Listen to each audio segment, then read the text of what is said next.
What's up, guys? So today we're going to be installing a Vortex generator, specifically a Blocks brand, on my EVO 8 2003. They are pretty much the same from an EVO 8 to an EVO 9, so it'd be the same install. So let's just jump right into it and get it going here. Alright, so the Vortex generator here on the EVO, price wise it was pretty cheap. It was about $45.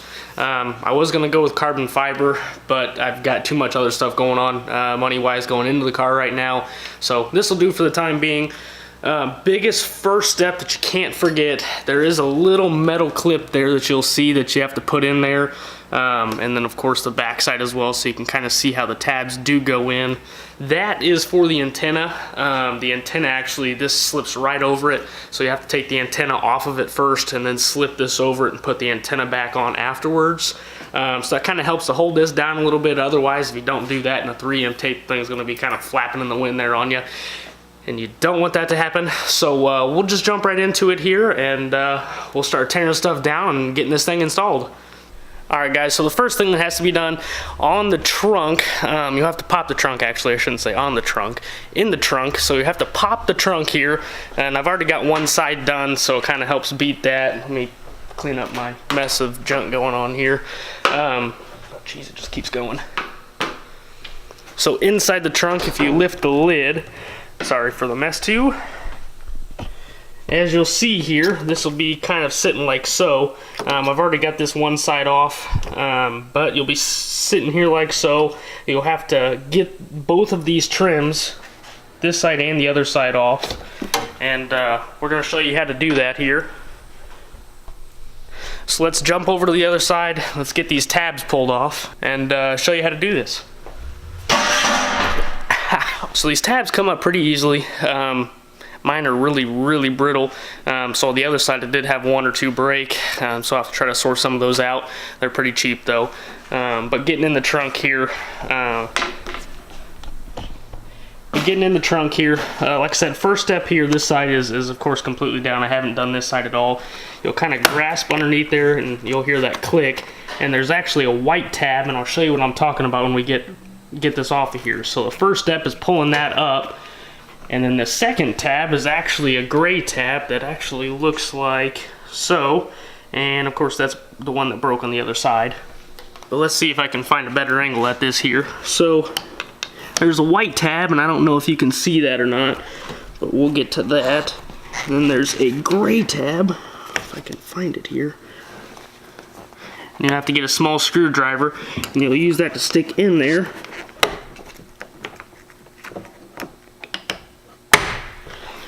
A little scary, but what happens is that silver, or gray tab, sorry, will be sitting in there like so, and on the back side of it there's a little clip, and I'm trying to get a good angle of it here, but there's a little clip right here, and basically that trim sits right in that, so you have to pry this back just enough to where you can pull that trim up out of there.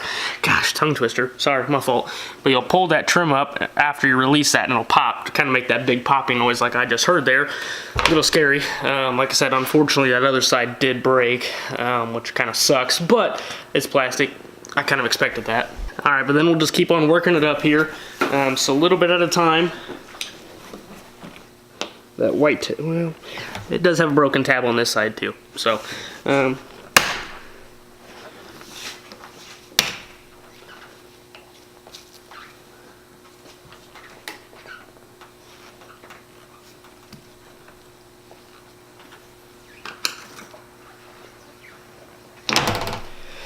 did finally get it up here. I did have another tab break. There's all kinds of brittle plastic just sitting in there. But anyway, after you see that it's up, see if I can,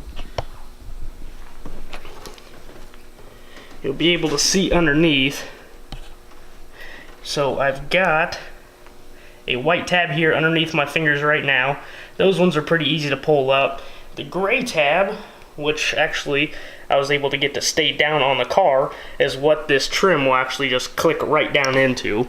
So some people have been actually pulling that up with those gray tabs, and that's what I had difficulties with. There's actually a little piece in the center there that you'll have to pull up to get that out, and I think it was way easier just to kind of move that tab out of the way and then actually just pull the trim up out of that. So people are going to have different ways of doing that. I think this is the easiest. However, like I said, those things are really brittle and they do like to break, but I'm sure you can source those. I'm going to be looking across eBay. Those white tabs will hold it down perfectly fine for now, but you'll have to pull it up just enough, about right here. That way that generator actually sits about probably about yay long across that, maybe a little bit farther. So you have to pull that up enough because that generator actually on the end here tucks underneath that, so this will run underneath that trim right there. Once you do get that up though, be sure to clean out underneath that. There's a lot of just junk that sits up there, leaves and water and crap kind of works its way down in there and turns it into kind of a mess pile underneath that. So I just use air and I'll blow that out to get that squared away. That way it is clean, and then we'll move forward with the next step after that. Alright, so once that is cleaned up, next step then, we'll be taking the antenna off. So you just kind of grab it at the base here and of course turn it off. Mine, I already did have pretty much off, so it's of course easier than what it'll be for you. Some of them are easy to take off, others are kind of difficult. And then after that, it's going to be a big step, which is going to be prepping the surface.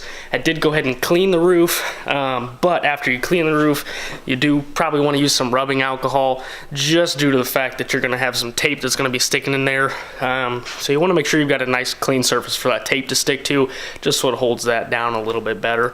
So I'm going to actually go ahead and clean the surface, get it prepped again, lay the 3M tape down onto the Vortex generator, and then we'll get rolling with that. Alright, so after you get the surface prepped, we're going to be dealing with putting the tape on the back side of this Vortex generator here. I am going to be laying it face down onto the ground here, so I did go ahead and lay a couple towels down because I don't want to scratch the surface. Mine is not painted, it just comes as that black color. But if you do get it painted, this is something that you'll definitely want to pay attention for, just because you don't want to scratch that new prepped surface there. So we'll flip it over here. I did get some 3M double-sided tape. This stuff is fantastic. They've got two sizes, the really wide one and this, gosh, you gotta open the box first of all. But they do have a really wide one, which is what I got. And then they've got probably half the width of this one. I just went with the wider one just so I can have a little bit more surface area to play with about getting that sealed down.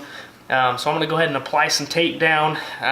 We're going to leave the red tape actually on the other side as well, and then we'll worry about peeling that off after a little bit here. But I'm going to go ahead and lay the tape down, and then we'll jump to the next step here. Alright, so after you got the tape on there, I just kind of put some big strips across it. There's a lot of people that you'll see that'll actually put like one small thin strip across the top and one across the bottom, which that works too, but I just went ahead and did it this way. I want to get a little bit more surface contact on it, but I'm sure it'll be easier if you did it with the thin strips. If you had one person, you can actually peel just a little bit of the red strips off the back, lay it down, and after it's laid down, then you can finish peeling the rest of that off. This way may be just a little bit harder, but I wanted to get a little bit better surface contact mating with the body, so that's why I went to go do it that way. So we'll peel the strips off of here, and then we'll get ready to lay it. Alright, now that we got those strips laid, now that we got those red strips peeled off, the tape's visible, we're going to go ahead and get up on top. We're going to get this laid down there and get it set down. Alright, so I'm sure two hands with this would be a million times better. So if you do have a buddy, go ahead and ask them to help you, because Lord knows I'm going to need help doing this. I do have, as you can see, kind of a screwdriver propped up underneath that, so I can lay the end of it underneath of it, and I've got like a cap hanging off on the other side. That way I can go ahead and tuck those edges on underneath. I'm gonna go ahead and get this sucker laid down, and I guess wish me luck. Alright, so I did go ahead and finally get it laid across. I kind of figured being a $40 part, this thing wasn't going to fit the greatest. Once I finally got to playing around with it a little bit, I did get it to finally fit, but it did take some coercing to get it back down to where it needed to be. But I did go ahead and get it laid across here. Does look good. I got to lay the trim back across it and put the antenna on, but it is laid down with a little bit of luck. I'm sure the more expensive ones will fit way better than what this one does. It lines across the seams nice. I don't see any issues there. However, it was just a little bit too short across the sides, and it may just fit that tight. I don't know. I don't really know too much about these things, but mine did kind of fit a little weird, so I don't know if anybody else is running any issues with that. But if you do, go ahead and leave a comment below, as well as I am going to be looking for a carbon fiber one down the road to swap it out with. So if anybody knows of a nice carbon fiber one to look at, shoot me a message as well. So I'm going to go ahead and get these trim pieces laid down, get things going. I'll show you guys the final product after it's done. All right, so I got it laid down back across the top, put the trim back over it. The Vortex generator was really thick around the edges where the seal goes over it. So I don't like the way that it lays down. It almost feels like it's popping up right around this area where that Vortex generator goes over it. So I'm not sure how big of a fan I am of this one. I'm sure if you're looking for something inexpensive, this is the way to go for sure. But I'm sure the more expensive ones, like I said earlier, is going to fit better. Last step, putting the antenna back on here. So that's going to be the final thing. And I didn't realize, but this thing is really nasty and cracked. So we'll have to get a new antenna as well. But as we bring it up over here, the last step here, putting this on.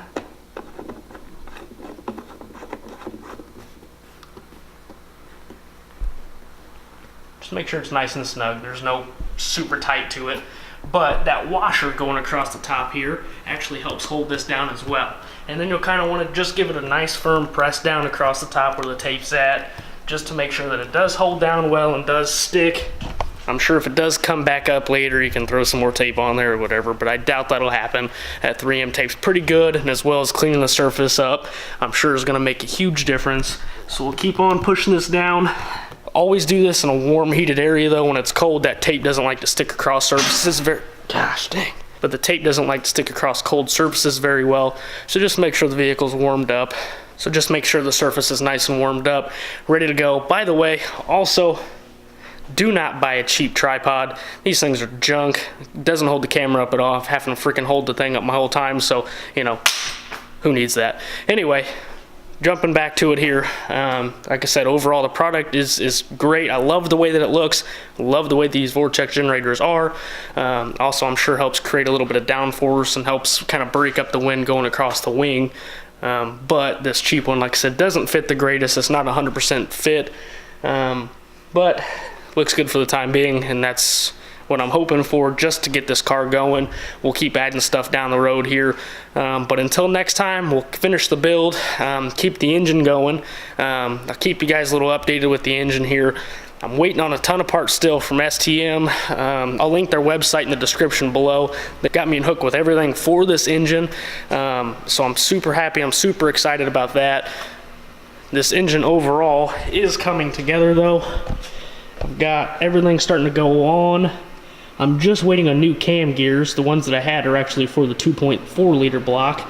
So the timing marks are actually, instead of on the top like normal should be, these are on the sides like the 2.4s. So I've got that coming. I've got a couple other little things here, but it is going back together slowly but surely. Big part of this engine build is kind of waiting on parts here at this point. This thing's kind of been like a treasure hunt looking for all the parts it's gonna need. However, we're moving on it. Part 2 now. Part 3 is gonna be coming here really shortly when all the parts come in. We'll open up the boxes, get things slapped on there. But until then, keep pushing to make those dreams a reality, guys, and I'll see you next time.